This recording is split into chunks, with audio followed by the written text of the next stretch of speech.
We begin with some breaking news. The White House has officially asked Representative Elise Stefanik to withdraw her name as President Trump's nominee for U.S. Ambassador to the United Nations.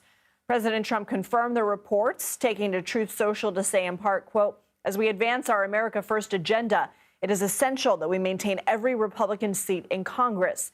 He added, "I have asked Elise, as one of my biggest allies, to remain in Congress."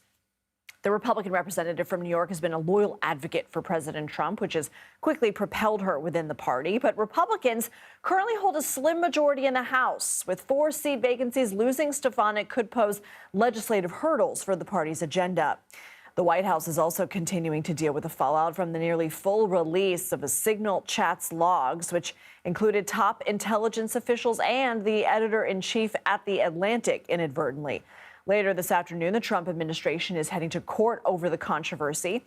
Now, the same judge who issued a temporary block against the White House using a wartime act to deport Venezuelan migrants to El Salvador is now presiding over this lawsuit over Trump officials using Signal to discuss sensitive plans to attack Houthi rebels in Yemen. Those cases, by the way, are assigned randomly among the 20 judges in the district.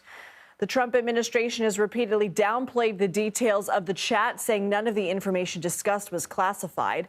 Let's turn now to CBS News senior White House and political correspondent Ed O'Keefe. Ed, what more can you tell us about the decision for Elise Stefanik to pull her nomination?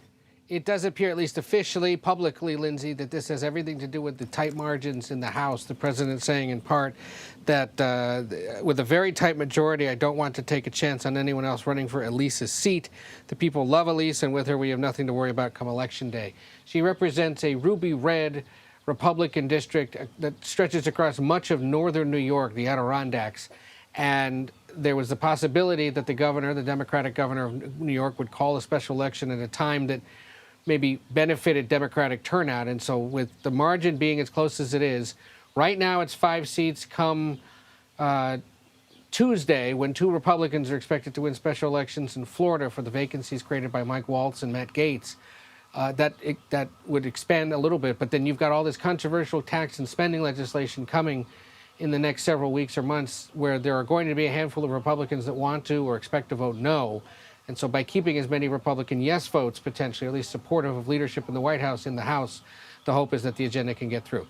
Not great for Stefanik, who had been spending much of the last several weeks preparing to leave Congress, sending her constituents notes recapping her career, posting a lot of photos that sort of mentioned the highlights of her congressional tenure. But now, by being asked to stay, she's doing the president a solid by doing so. It is unclear who might be the replacement nominee, but clearly it'll have to be someone who doesn't serve currently in Congress. The president went to Congress to get a few people into his administration. Matt Gaetz was obviously one that was being talked about. Of course, his nomination was withdrawn.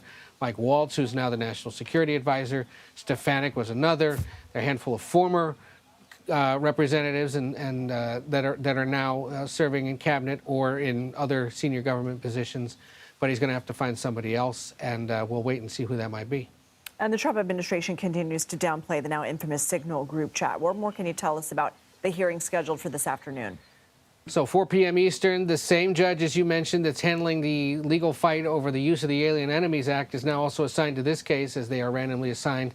And it's an independent, nonpartisan watchdog group that's essentially suing most of the people in the group chat for violating the Espionage Act and potentially sharing classified information in an unauthorized way. Among other things, they're being ordered, or they're expected to be ordered, to preserve all of the text messages, or at least screen grabs of them, as potential evidence, and to be filed away as part of the Presidential Records Act.